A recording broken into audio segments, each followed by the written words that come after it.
La campaña Portamaneceres llega a su fin, con el sexto y último libro de la campaña, y abre las puertas hacia la nueva edición. Antes de entrar en la historia de este libro, vamos a ver un resumen de cómo está la situación. Nada más partir de Hammerhall, la cruzada se enfrentó a una horda de Orruks y Gargantes, quedando destruida la fortormenta Fuerte Gardus. A continuación, se adentraron en la estepa escabrosa. Allí se las vieron con manadas de Ogors y, para su sorpresa, fueron atacados por Mandamaloth, que acompañaban a Kragnos. La rápida intervención de Belzanos y los Kurnoti, seguidores del dios perdido Kurnot, y la aparición del draconita Karazai les permitieron seguir su camino hasta las montañas del Cuello, donde Usoran, el rey de Estío, los estaba esperando. Más allá de las montañas, llegaron al paso de Nightway, el único puesto defensivo de la zona. Hizo falta la presencia de Cretusa para salir airosos de la maldición de la sangre. Una vez superado este último escollo, se asentaron en Verdigris. A partir de ahora lo llamaré Cardenillo, pero presagios oscuros de un futuro cercano ponen en riesgo el asentamiento. Por su parte, Enaxi, la mariscal Vedra, condujo con victorias la cruzada hasta que fue requerida de vuelta a Hammerhal-Aqsa, que estaba siendo asediada por la marea sangrienta. Trug, el rey de los Troggoth, atacó el asentamiento donde descansaba la cruzada, haciendo que la pontífice Zenestra tomara el liderazgo.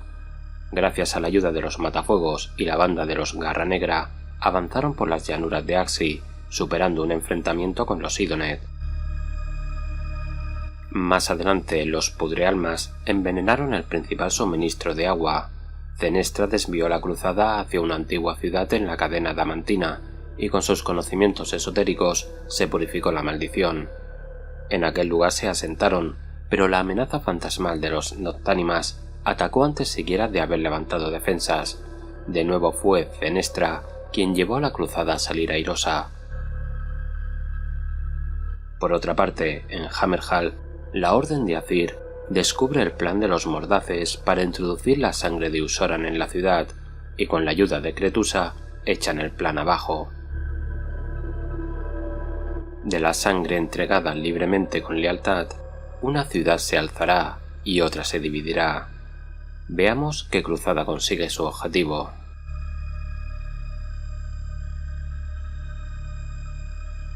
Empieza la historia con un pequeño relato en Ascuagarda. Una soldado está haciendo guardia cuando su amante va a las almenas a visitarla. Hablan de la ausencia de Zenestra para terminar el relato dejándonos ver a un Skaven vigilando el lugar.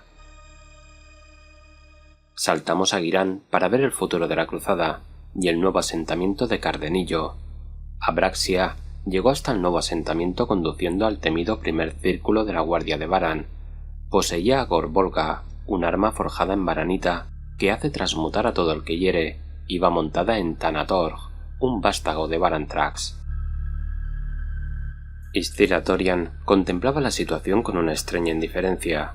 Aunque habían tenido unos días para preparar unas defensas, levantar chozas y tener un breve descanso, la cometida del enemigo quebró y aplastó rápidamente las defensas exteriores. Thorian no dejaba de pensar que, estando en primera línea con sus nuevos poderes despertados, algo hubiera podido hacer por ralentizar al enemigo, pero su vitalidad estaba quebrada. Del torso hacia abajo, su carne se había convertido en carne corteza. Le producía un dolor agónico estar de pie, y su mirada estaba envuelta en una bruma verde. Thorian venció la desesperación por dos motivos. Escuchaba el estruendo de cuernos de Ghyran que se dirigía hasta ella, y por otro lado, los caballeros de la Zarza Dorada guardaban en retaguardia después de regresar de cumplir una misión contra los necrófagos. Para su desgracia, estos adalides estaban contaminados por la maldición de la sangre, y ni las aelfas cainitas de Cretusa sabían si podrían curarlos. Abraxia avanzaba y veía a los Sinmaritas como un obstáculo en su sendero a la gloria. Guió a la guardia de Varan mientras hacía mutar al enemigo con su lanza, y su montura descuartizaba tanto a jinete como a montura enemiga. Thorian veía cómo había mandado a la muerte a los caballeros de la Zarza Dorada. Se fijó como de repente la campeona del caos se agitaba y parecía perder el juicio trazando arcos frenéticos con la lanza, matando tanto a enemigos como a aliados. Todo hubiese estado perdido si no fuese por un sentido latido en su alma y el estruendo de cuernos distantes en los árboles. La cacería perenne había llegado. Abraxia había mandado a su gente talar árboles para sus máquinas de asedio, y esto condujo a la cacería de Beltanos a tomar parte, y no la amenaza a los mortales. Con el sonido de los cuernos, de las arboledas que aún quedaban en pie, vástagos de los árboles y hadas furibundas seguían al señor de la cacería mermando la retaguardia de la horda de Abraxia.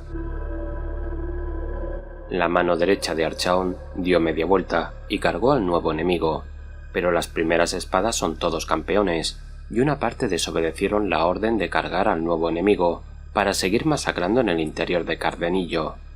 Al dividir las fuerzas, el ejército del caos no terminaba de imponerse, y los asediados luchaban con más ahínco a recibir una ayuda inesperada.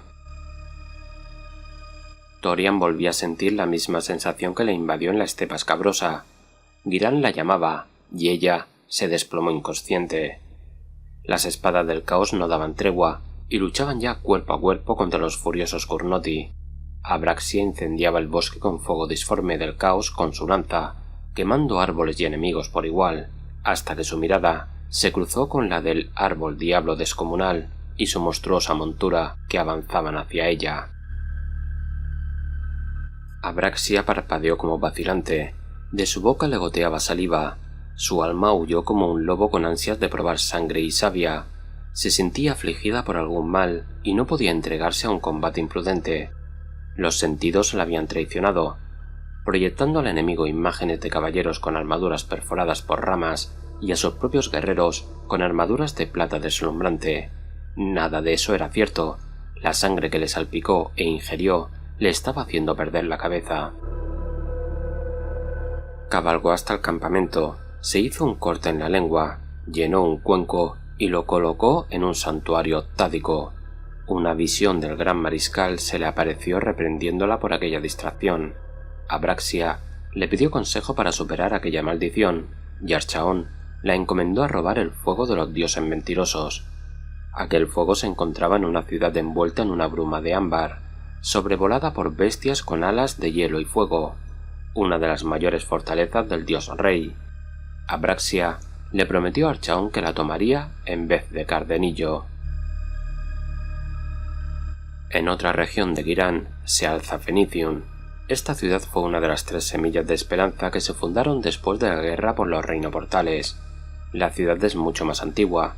Anteriormente se llamaba Ayaelfo, y es un centro de culto a la bestia divina Ur-Fénix. Durante la era del caos, la montaña donde reside la ciudad expulsó una marea de savia que la protegió de los estragos y la ruina de aquella era. Al volver la civilización, los aelfos del templo del Fénix y los Sinmaritas gobernaron la ciudad como iguales sin rencillas, aun cuando resonaba lo que las devotas de Morathi le hicieron a Guardayunque tomándola por la fuerza y convirtiéndola en Harkuron. La ciudad llevaba meses siendo preparada para la catástrofe. Los alrededores del templo del Ur-Fénix fueron desalojados. El cónclave cambió su ubicación. Las gentes estaban siendo reubicadas respetuosamente pero con firmeza, y para colmo, una gran cruzada partió de la ciudad, reduciendo la población mortal. Solo el castro dorado de la fortormenta de los leones de Sigmar pertenecía habitado en el interior de la ciudad. Por la ciudad se repetía una frase: ni un guardayunque más, pues la población temía que los aelfos tomaran la ciudad para ellos. Esto se agravó más cuando llegó una corte reluciente de blanco, granate y dorado. Los Luminet llegaron a la ciudad, y estos venían acompañados de 2 personajes de renombre, los gemelos Elania y Elator. Ahora saltamos a un breve apunte de por qué estos 2 gemelos han ido hasta Fenicium. Fue en Sintil, en Gis, donde Elania y Elator se encontraron con el buscador de saber en un estanque de cristal líquido. El elfo tenía los ojos vendados y portaba una espada como un colmillo de luz curvo de manufactura noble. El buscador los estaba esperando y nada más llegaron les transmitió unos funestos presagios en forma de acertijo. El aria aficionada a los enigmas desentrañó sus palabras. Partirían a Gis para salvaguardar la llama del Ur-Fénix. Cardenillo estaba a salvo. Solo quedaban bandas sueltas que eran cazadas por la cacería perenne y líneas ley sin energía. El plan de Abraxia era consumir la llama del Ur-Fénix de Fenicium para purgar su maldición. Archaon se comunicó con fuerzas del más allá que consumían el Aéter para abrir un agujero en la realidad y desplazar las tropas hasta la Semilla de Esperanza. Un torbellino rasgó los cielos de la ciudad y de él apareció la Horda del Caos comandada por Abraxia. Los defensores los recibieron con disparos de virotes. Los espíritus del viento, Luminet, guiaban las flechas para hacer blanco, mientras los místicos, cabalganubes y los fénix arrancaban jinetes de sus monturas y los arrojaban a las calles. Thorelid, el alto ungido, se emparejó en duelo con Abraxia en los cielos. La campeona del caos casi pierde la cabeza por un picotazo del fénix. Alzó un brazal para desviar el golpe y sintió cómo se le carbonizaba la carne bajo la armadura al contacto con la criatura. Abraxia pasó al ataque, desgarró el vientre del fénix y Thanatorg le arrancó la garganta con un movimiento brutal. Thorelid caía hacia el templo con su montura moribunda, a la vez que Abraxia bramaba sedienta de sed. En el interior del templo, Elator observaba a su hermana trabajar en un ritual sobre la llama sagrada, cuando de repente una forma en llamas atravesó el tejado del templo. En el exterior, las espadas del caos masacraban y mataban sin compasión a todo enemigo que encontraban, pero el premio del templo del Ur-Fénix les era esquivo. Cuando intentaban forzar las puertas, las brumas doradas los convertían en estatuas de ámbar.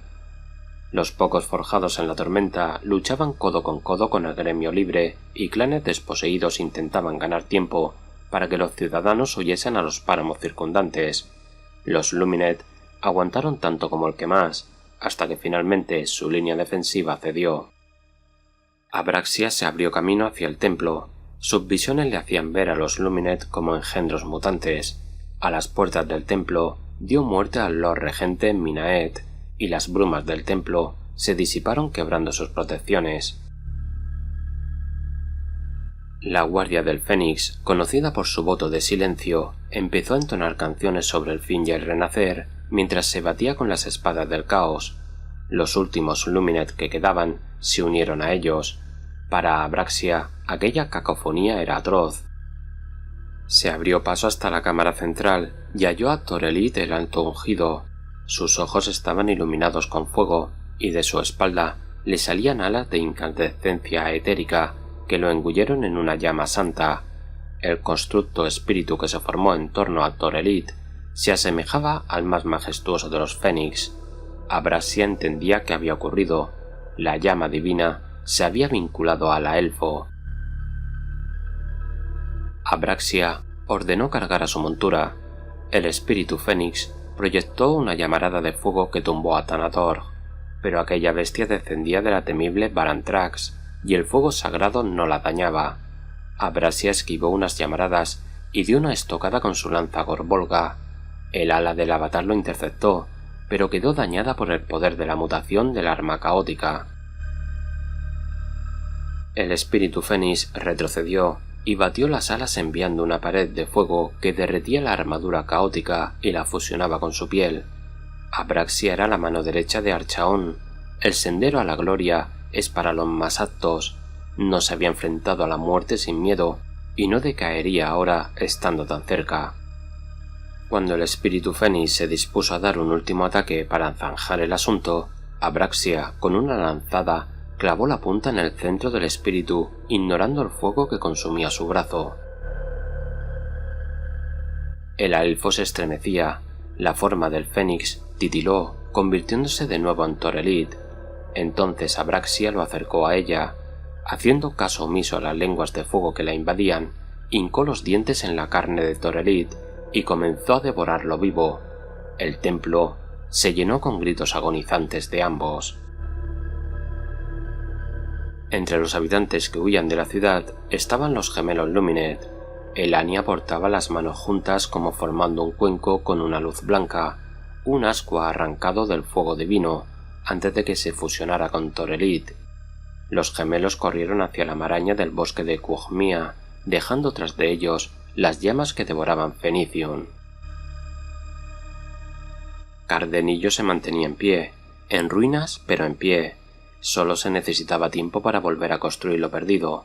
La cruzada de Girán había tenido éxito a un coste devastador. Para el ascenso de Cardenillo, otra ciudad de la Franja Siempre Verde cayó. Fenicium fue destruida. Las espadas del caos no dejaron rastro de la cultura elfa que existiese desde la era de los mitos. Profanaron cada rincón de la ciudad, persiguieron a los huidos por los yermos de Cuogmia e invadieron asentamientos que dependían de la ciudad. Al apagarse la llama sagrada, la montaña albórea pasó de un brillante dorado anaranjado a una tonalidad gris negruzca. Aquella pérdida fue un golpe demasiado fuerte para las fuerzas del orden, y las otras dos ciudades, semillas de esperanza, la fortaleza Agua Gris y la ciudad viviente, se volvían hacia sus propias defensas con pavor y aflicción. La Guardia del Fénix partió de noche de sus ciudades y participaron en batallas de las que no podrían salir airosos, resueltos a que el fin de su orden no fuera en vano. Y así es como termina la aventura en Girán. Vamos a ver cómo finaliza la cruzada en Axii.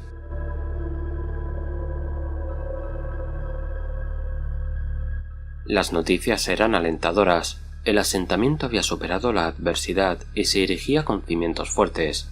Desde Hammerhall se enviarían nuevos portamaneceres y un signo de inequívoco apoyo. Llegarían con ellos nada más y nada menos que los Manomartillo. Bandus Manomartillo se oponía. Una vez superado el asedio en Hammerhall, al norte había congregada una gran horda de la Marea Sangrienta, signo inequívoco para él que se trataba de Korgoskul. Abogaba por ir a enfrentarlo y alejar el conflicto de la ciudad mientras estaba siendo reconstruida. Con la información del arcanogeólogo Val Petras sobre erupciones tectónicas al este de la cadena adamantina y de que los cielos malditos se habían instalado en los cielos de esta región, de los que salían relámpagos verdes que eran un peligro incluso para la armadura tronadora de los forjados, Bandus Manomartillo encomendó la tarea de llegar a Ascuagarda a Gabriel Corazón Firme de los Martillos de Sigmar, a la vez que Bandus marcharía al norte. Talia Vedra se oponía al plan de Bandus, pero el consejo de la ciudad vio apropiado llevar la batalla lejos de Hammerhall, y Vedra partió comandando a los portamaneceres. Mientras Vedra dirigía a los adalides contra jaurías de Korgorath lideradas por Skarak el Sangre Nacido, los Manomartillo fueron en busca de los líderes de Kul. Bandus dio con el último de los lugartenientes de la Marea Sangrienta, cargó en Kalanax contra el sacerdote de guerra, Laxar golpeó al Dragod y Bandus tumbó al fanático con su martillo Heldensen. Estando en el suelo, Bandus le preguntó por Korgoskul. Laxar le contestó riéndose al antiguo jefe de la tribu marcafonesta. Kul estaba buscando mayores glorias. Entonces, una visión golpeó a Bandus.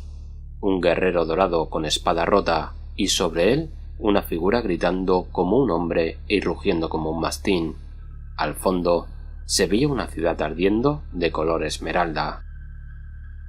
Bandus gritó llamando a Kul.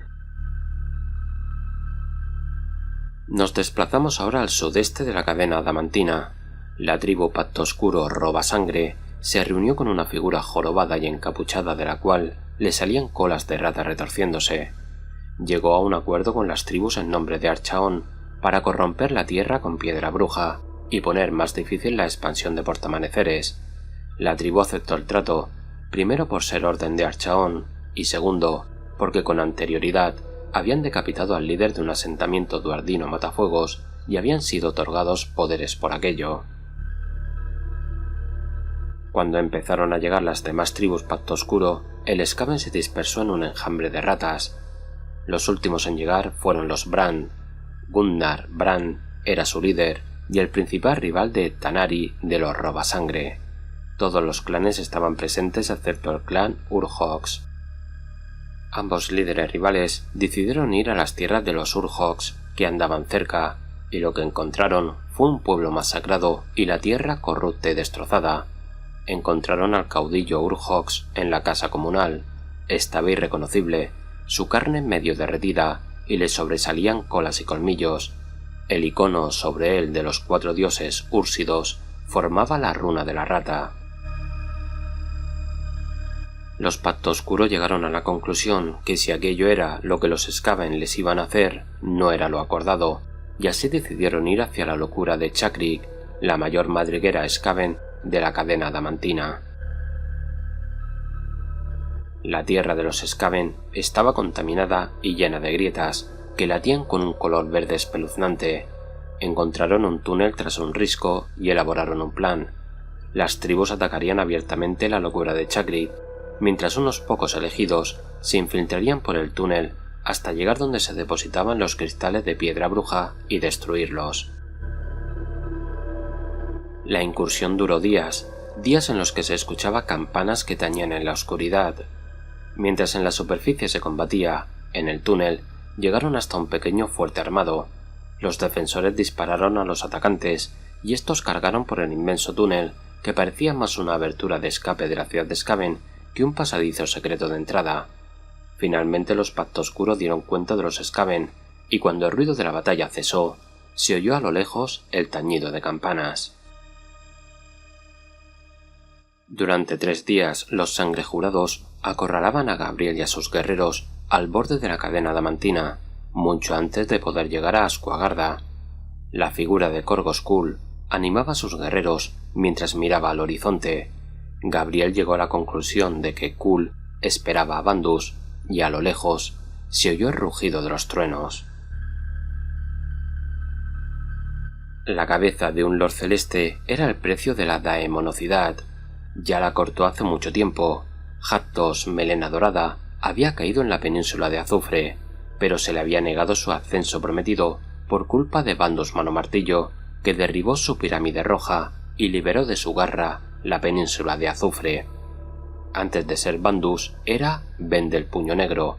Fue el jefe de la tribu Marca Funesta, a la cual Kull había destruido tiempo atrás. Korgos siguió matando y destruyendo buscando su destino.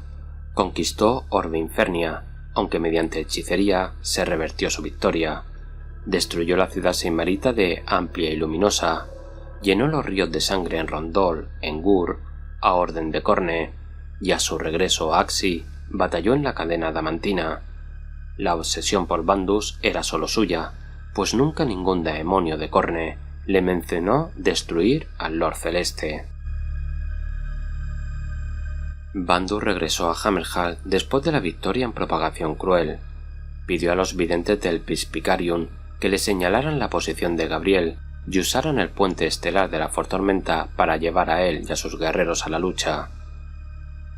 Bandus estaba obsesionado con Kull. Veía la imagen del hombre relámpago que lo perseguía y de su familia masacrada por Kull. En su enajenación, un Khorgorath lo derribó de Kalanax. Bandus, cubierto de lodo y sangre, se levantó y retó a Kull.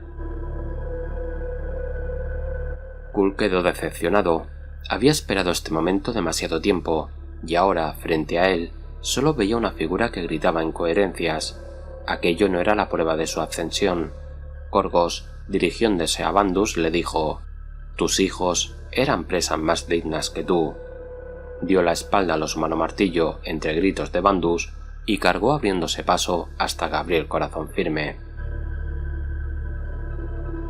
En su vida mortal, Gabriel era conocido como Larva. Fue siervo en la arena de pozos de Pincharratas y había conocido a Kull y su forma de luchar en aquellos combates. Una forma de lucha que dejaba una abertura tras cada movimiento de hacha. El Lord Celeste agarró su espada rota y cargó contra Kull. Gabriel esquivó el primer ataque de Kull. Acto seguido, sintió las fauces de Quijada Sangrienta hundirse en su pierna. Aporreó el cráneo del demonio y se lo quitó de encima justo a tiempo para volver a esquivar otro golpe. Esperando encontrar la abertura en el ataque del enemigo, por fin se dio y Gabriel bajó la guardia para lanzar un tajo lateral que arrancó un chorro de sangre de la garganta, a la vez que el hacha de Kull le rebanaba la cabeza. Bandus gritó horrorizado. El hacha de Kul se tragó el cuerpo de Gabriel mientras su cabeza rodaba por el suelo. Kul la levantó riendo, mientras unas llamas negras le rodeaban la cabeza y le abrasaban. Orbe Infernia brillaba como un sol, el cielo se tornó carmesí y llovían cráneos sanguinolentos. Kul se alzaba en una montaña de cráneos, su carne emitía luz infernal, de su espalda brotaron alas y adoptó la forma de un mastín, de una abominación escórpida. Ungido en la sangre de naciones e inmortales, Kul explotó. Bandus cayó de rodillas en medio de aquella lucha eterna, y entonces, de las montañas, llegó la muerte. Los Pacto Oscuro llegaron hasta la fundición de Piedra Bruja. Los Skaven estaban haciendo bajo tierra la misma corrupción que los Pacto Oscuro en la superficie. Había una gran torre que torturaba el nexo y sacudía la cámara con temblores, un ruido que quedó ahogado por el estruendo de un séptimo toque de campana. Los ingenios Skaven parecían extraer la energía de las lanzas de Piedra Bruja y canalizarlas hacia Axii. Gunnar llegó a la conclusión que rompiendo los cristales de estas torres dispersarían el enjambre rabioso. Con el 10º tañido de campana, los Pacto Oscuro cargaron. Gunnar trepó por los andamios y se sintió como entre dos mundos. Logró cortar la cuerda que unía una campana con poleas y ésta, al caer, aplastó una plataforma. El 11º tañido sonó. La tierra empezó a abrirse y a engullir Skaven y miembros de las tribus. Sindri, la hija de Gunnar, estaba atrapada en combate. Gunnar podría socorrerla, pero tendría que dejar la tarea de destruir los cristales. Entonces sonó el 12º tañido. Gunnar saltó con un rugido sobre la abominación Skaven. Empezó a cortar las extremidades de su enemigo esperando que Sindri escapara. Cuando se oyó el 13º tañido, la torre se hundía en la tierra y del suelo emergieron pinchos de latón. La abominación reventó liberando un enjambre de ratas. Gunnar y Sindri cabalgaron tapándose los oídos por el sonido demencial de la campana. De cada grieta brotaban ratas que se fusionaron en uno. El rey alimaña Screech miró a Gunnar y bufó. Gunnar quedó estupefacto ante el horror que tenía delante, un ser que se retorcía y convulsionaba, le titilaban lenguas de relámpago brujo, exhalaba nubes de putrefacción y sombras, y donde tocaban sus pezuñas, el mundo palidecía. —¿Quién eres? —preguntó Gunnar. —La garra izquierda, garra de Dios, el rey alimaña somos —le contestó con 13 voces fragmentadas. Screech les contó cómo los manipularon para sus planes, cómo el rey de 3 ojos vio bien aquel plan por las consiguientes victorias que conllevaría. Los Pacto Oscuro dudaron que Archaon supiera la verdad de aquel plan, y Gunnar juró que recordaría aquel día para siempre en tono de amenaza. Los Pacto Oscuro dieron media vuelta y salieron a la carrera de aquel lugar, antes de ser engullidos por la misma tierra, una tierra que gemía y se resquebrajaba, pues otra realidad estaba tomando su lugar. Cuando llegaron a lo alto de la cordillera escalando entre montones de rocas que se venían abajo, contemplaron el cielo ardiente de color verde y vieron cómo la tierra se desgajaba al este de la cadena adamantina, cuando las torres de Plagápolis reventaron la carne maltratada de Axii. Gunnar habló a los dioses. Aquellas fueron una vez sus tierras, ahora la venganza es su juramento. Con el éxito de la alimañada, una parte de Plagápolis hizo erupción en el gran erial de Axii. El este de estas tierras quedó irreconocible y se transformó en una gran madriguera desde la cual los Skaven podían atacar y destruir a su antojo. La ciudad fundada por la cruzada de Axii quedó en ruinas. La cadena adamantina quedó como frontera natural ante la erupción de Plagápolis. Y hasta aquí la historia del último capítulo de Portamaneceres. Vamos a ver 4 notas finales y la descripción de Abraxia y los juramentados de Brand. Thalia Vedra desobedeció órdenes y mandó a su mantícora que surcara los cielos para llegar a Ascuagarda. Infernadina se posó en una plaza destruida. Aquello parecía el escenario de un bombardeo de los Fundehierro, Todo estaba en ruinas, destrozado, la tierra agrietada, y entonces vio un pequeño grupo que cargaba con un palanquín dorado vacío. Los acólitos de Zenestra le explicaron que los había abandonados por su falta de fe, y la ciudad fue presa del girar de la rueda. Iscila Dorian se tambaleaba por los callejones de Cardenillo. Recuperaba los recuerdos a ráfagas, pero no sabía bien qué había ocurrido. Girán la reclamaba en cuerpo y alma, y los cuernos de la cacería resonaban en su mente. Aquella no era la victoria que esperaba, pero era una victoria. Quería quedarse y ayudar a su gente, que ya estaba reconstruyendo el asentamiento, pero el eco del cuerno la llamaba. Su cuerpo, con partes de carne corteza, crujía con cada movimiento que hacía, y de su frente le brotaban unos cuernos que quedaron ocultos entre las sombras al atravesar las puertas de la ciudad en busca del señor de la cacería. Archaon se manifestó en el templo de Lurfenis. Abraxia tenía su trono en el lugar donde había estado la llama divina. Le comunicó a Archaon que devorar la llama fue algo agónico, pero quemó la locura. La ciudad había pasado a llamarse Pira Negra, y se alzaban almenas puntiagudas en ámbar negro. Por la ciudad correteaban ratas en cantidades incontables. Esta plaza es adecuada para reducir la franja siempre verde, le comentó Archaon. Abraxia asintió y le preguntó por sus planes, a lo que Archaon respondió que no se preocupara por ellos, que todo ello conduciría a arrasar los bastiones inmaritas y que ella se centrara en las conquistas venideras. «Los cuernos vuelan sobre mí», gritó Bandus al despertarse. Ionus, criptonacido, había podido rescatar a muy pocos después de la alimañada, y Bandus debería estar muerto, pero se negaba a ello. Lo encontró en estado comatoso y despertó una vez llegaron a la Torre Negra, donde lo conducía por un estrecho pasillo hasta su celda. Bandus sollozaba y daba gritos sobre el hombre relámpago. Una vez lo dejó dentro de la celda, Ionus cerró la puerta, pero no echó la llave. Por la rendija se filtraba una luz relampagueante que le salían de los ojos y la boca a Bandus. Ionus se preguntó si aquel no sería el final de su amigo, si el dios rey lo sabía, si era necesario. Miró hacia arriba y contempló cientos de celdas alineadas en las paredes, y se dijo a sí mismo, si ha de ser así, que así sea.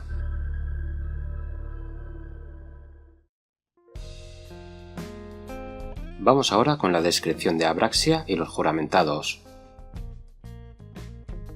Abraxia se crió entre los déspotas de la Torre, quienes dominan los pozos de guerra de Torre de Varan. Desde joven, su existencia fue una lucha, por la comida, por la victoria, por mantener su identidad. Para Abraxia, el caos encarnaba esa lucha. El sendero a la gloria era una prueba constante para manifestar poder, a partir de la éter, mediante la confianza en sí misma, no para complacer a 4 deidades volubles. Abraxia dio su primer paso en esta senda cuando la reclutaron en la hueste de Lutaxi Loga, guardia de Varan de las Espadas del Caos. Loga debía trasladar el descontento del elegido a la ciudad saqueadora de Kargrad, en especial a uno de los espolones que la presidían, que había conspirado con el señor daemonio Belacor. Pero no fue Loga la que mató al traidor, sino Abraxia, quien le atravesó las entrañas con el mástil de un estandarte. El ansia de gloria de la advenediza cayó en gracia, y Loga mandó a sus guerreros que convirtieran el arma improvisada de Abraxia en una lanza como muestra de gratitud de Archaon. También afirmó que la estrella de Abraxia llegaría lejos si seguía prestando ese servicio al elegido. Abraxia se tomó a pecho tal afirmación. ¿Quién ejemplificaba la lucha eterna mejor que alguien que había obtenido el favor de los dioses sin perder su identidad? Durante décadas, Abraxia luchó con huestes fieles al Rey de Tres Ojos. Cuenta la leyenda que, estando aislada en las fauces de Barantrax, tras una incursión fallida, se topó con una bestia que los clanes dragadores conocían como el Thanator. Se dice que era el engendro del antiguo Draco Barantrax y un depredador despiadado con sangre de varanita fundida. Abraxia derrotó a la bestia y la enjaezó para vencer a su señor Gortar Devorabrujo y hacerse con el control de su horda. Otras historias hablan de la llamada de Archaon y las pruebas que superó Abraxia para acceder a la guardia de Varan. La prueba de Abraxia consistía en cazar 4 príncipes daemonios, juramentados de cada uno de los dioses del caos. La misión la llevaría de ciudades formadas de mentiras a altares ciclópeos donde se sacrificaban la razón y el tiempo, mientras los dioses codiciaban el alma de Abraxia. Una y otra vez lo rechazó, pues su orgullo jamás le permitiría que atribuyeran su auge a otra fuerza que no fuera la de ella. Tras décadas, cayó el Sangriento, la última de sus presas. Su iniciación estaba garantizada. Abraxia luchó en el monte Cronos junto a Archaon para humillar a los martillos de Sigmar. Durante la batalla, el señor de las espadas del caos cayó. Tras su fin, muchos esperaban que asumiera el poder Korgax Fauces Rojas, antiguo campeón del dios de la sangre y uno de los espadas más carismáticos, pero Abraxia lo pisoteó sin un desafío formal, mascullando que ningún charlatán de los dioses estaría al mando del primer círculo. Muchos creyeron que Archaon se desharía de ella por su insolencia. En vez de eso, el elegido legitimó su ascenso con un regalo de sus arcas, Gorbolga la Maldita, una lanza legendaria con filo de varanita. Con Gorbolga, Abraxia podía provocar violentas mutaciones, tanto en enemigos como en esbirros cercanos, pero la voracidad de la lanza era insaciable, y con ella Archaon había ideado una prueba para su campeona. Abraxia lo descubrió en una matanza de Orrux en Grungor Thor, donde perdió el control del arma por un instante y 2 cuernos brotaron dolorosamente de su cráneo. Aunque pronto retomó el control, Abraxia sentía desde entonces una inquietud llena de odio hacia Gorbolga y creía que poseía una conciencia maligna. Abraxia dirige las espadas del caos con brutalidad implacable y concentrada. Esta concentración es necesaria para impedir que Gorbolga la abrume, y tal como Archaon pretendía, evita que la gran mariscal centre su mirada en el trono absoluto. Para Abraxia, esto es solo un reto más al que enfrentarse, una prueba más en el sendero, y como todas las demás, pretende superarla. Juré en las celdas bajo los pozos que escalaría el pináculo de la creación por una escalera de huesos. Lo demostré batiéndome en duelo con la campeona de la arena. Me destrozó el brazo y me traspasó con su tridente antes de que le rompiera el cuello y le aplastara el cráneo. Era mi madre. ¿Cómo podrían tener alguna posibilidad mis enemigos?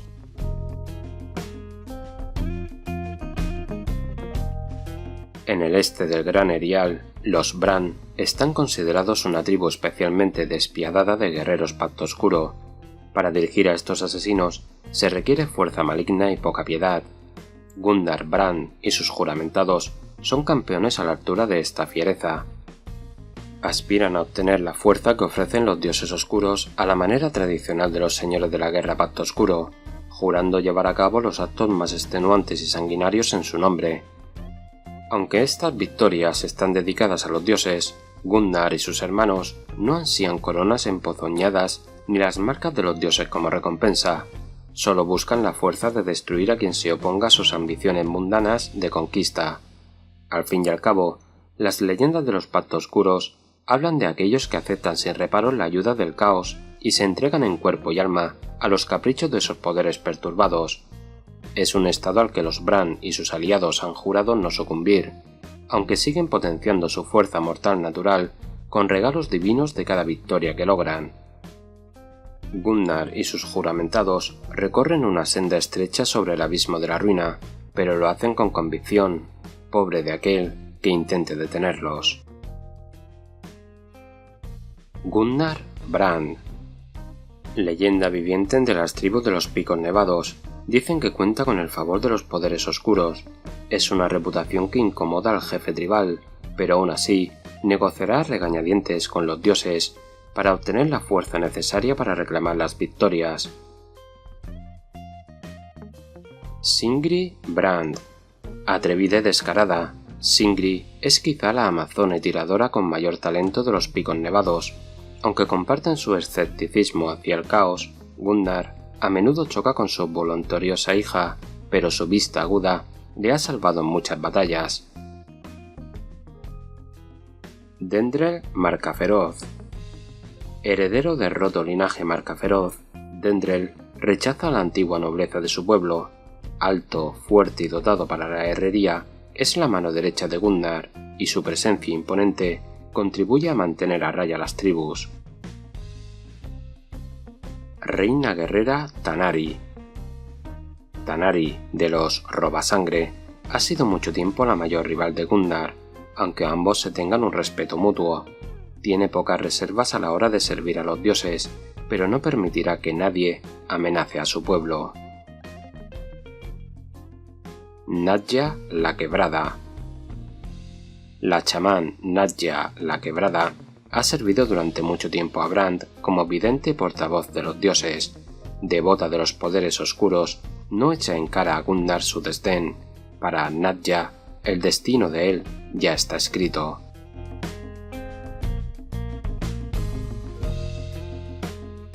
Y bueno, hasta aquí el resumen de todos los libros de la campaña Portamaneceres. Lo primero que quiero hacer es daros las gracias por acompañarme en esta saga de libros, y vamos a comprobar si hemos acertado en la encuesta que os propuse a mitad de campaña. Pues aquí podéis ver los datos. El 51% pensaba que la de Axi triunfaría, y el 49%, entre los que yo me encuentro, pensábamos que salía victoriosa la de Girán. Quiero también aprovechar para agradecer a los dos miembros del canal, a uno nuevo de hace pocos días y a Genz por apoyarme desde que habilité la opción de miembros. Muchas gracias a los dos, y también a Maximiliano y a mi amigo La Peña por el tiempo que estuvieron de miembros. Muchas gracias a todos. Sobre este libro quiero decir que me parece el mejor libro en su conjunto de toda la saga, el mejor con diferencia. Además me parece un muy buen final, hilando las cosas a lo que está ya a la vuelta de la esquina con la siguiente edición. Hay alguna cosita como la parte donde Abraxia abandona Cardenillo para irse a Fenicium, como muy apresurado. Para mí flaquea esa parte, y luego, aunque este libro lo considero el mejor de los 6, la parte del libro cuarto donde se nos presenta a Usoran, para mí eso es lo mejor de toda la campaña. Ha habido también un contratiempo con esta campaña, y han sido los tiempos entre libros.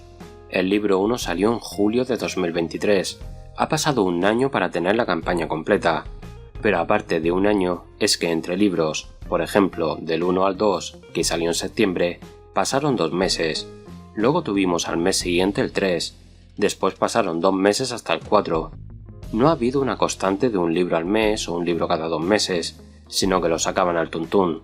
Y ya no hablo de los destripes que nos hacía la propia Workshop, ya sea desde la revista, la web community o vídeos del Warhammer Plus. Como campaña, ha estado bien por reflejar el día a día del pueblo llano en sus vivencias y retos en los reinos mortales. Con la excusa de una cruzada para conquistar tierras, tenemos eventos que ocurren a su alrededor, que son realmente la atracción de la historia, mientras que los cruzados avanzan sobreponiéndose a todo, y como he dicho antes, el colofón final ha sido grandioso, con escenas como la de Abraxia comiéndose a un ungido para devorar la llama sagrada, algo con un toque muy gore, y que yo sinceramente no me lo esperaba para nada, y cuando aparece el rey Alimaña Screech convulsionándose, retorciendo su cuello y cabeza, saliendo brumas de la boca, con un toque muy terrorífico.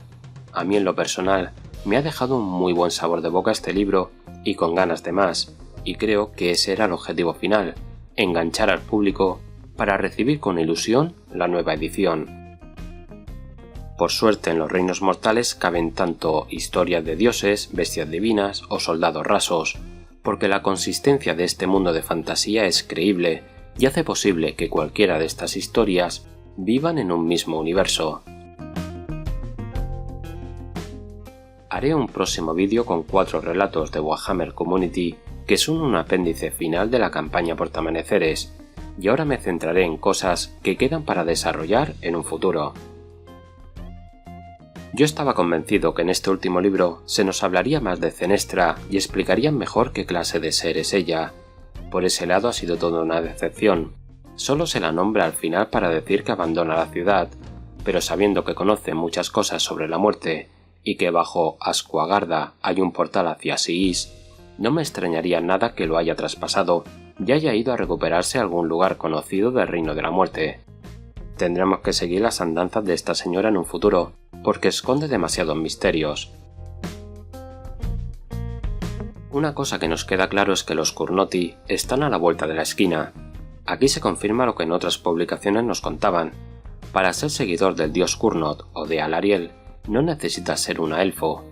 Teniendo sangre giranita, hace que tengas un vínculo con estos dioses, y terminamos por ver cómo la mariscal Ysthila Dorian termina por mutar en un ser no del todo humano, con cornamenta de ciervo y carne corteza.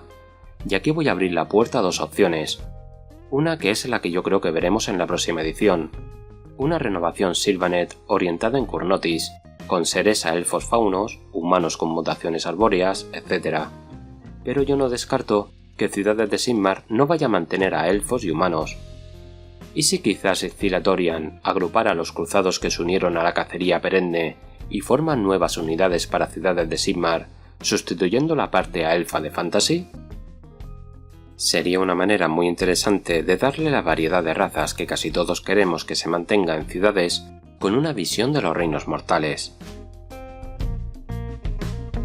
Cuando aparecen los gemelos Luminet, se encuentran con el buscador del saber.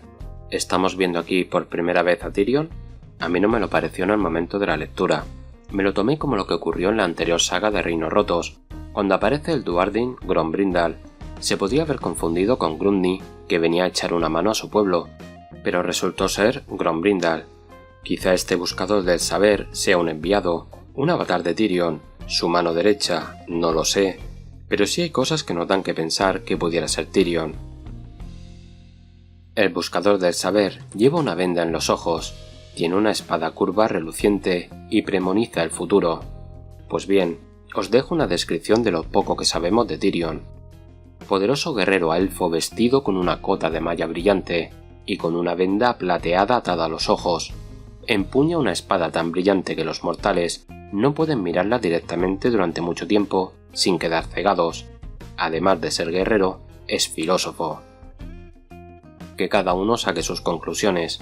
Además, tenemos que la historia de llevarse una ascua de la llama sagrada del Fénix da juego a que el templo de Tyrion venga con una Elementor Fénix y que además esa sea su montura. Para terminar con Ghyran, que Abraxia haya destruido Fenicium y tenga una plaza fuerte desde la que atacar la Franja Siempre Verde, convierte ahora mismo a Ghyran en un hervidero de facciones. Hay que recordar que los Mandamaloth atravesaron un reino portal hacia Ghyran junto a Kragnos. Tenemos a Nurgle, que no va a dejar de apretar su zarpa sobre el reino de la vida. Los Ogors también se encuentran en este reino, y el rey Brod comanda sus gargantes después de destruir Fuerte Gardus. Ahora llegan los esclavos de la oscuridad, y con una posición fuerte, y desconocemos qué cambios puede haber hecho la alimañada en Ghyran. La situación para los Sylvaneth y Alariel ahora mismo es muy preocupante.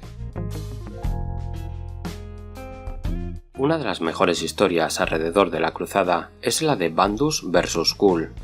Ya tuvieron un primer enfrentamiento cuando Bandus era un simple mortal. Fue Bandus quien impidió el ascenso de Khul cuando éste rebanó la cabeza a Haktos Melena Dorada, y me ha parecido una forma muy inteligente de tratar la ascensión de Khul, porque mientras han dejado que Bandus pierda el control de sus emociones, Khul hace todo lo contrario, y así consigue su objetivo. También quiero recordar que Bandus durante la guerra por los portales murió por la Matarreyes, y Archaon jugó con su alma antes de que saliera disparada hacia Cyr, y el arma de Archaon te deja secuelas. Viendo que Corvus Khul ha ascendido sin que le saquen miniatura y que Bandus contra todo pronóstico sigue vivo, me gustaría y espero que en el 2025, que es el 10º aniversario de AOS, haya una campaña donde se nos revelen las dos minis de estos dos personajes, junto a los sanguielegidos de Khorne, que para mi sorpresa han ido cayendo durante esta campaña, y tengamos así un guiño a la caja de primera edición. Y bueno, hasta aquí el vídeo. Igual se me ha quedado alguna cosa por hablar, si eso me lo dejáis en los comentarios. Y lo dicho, terminamos tercera edición, y en nada entramos en cuarta con la ilusión por las nubes. Muchas gracias a todos por acompañarme, y nos vemos. Saludos.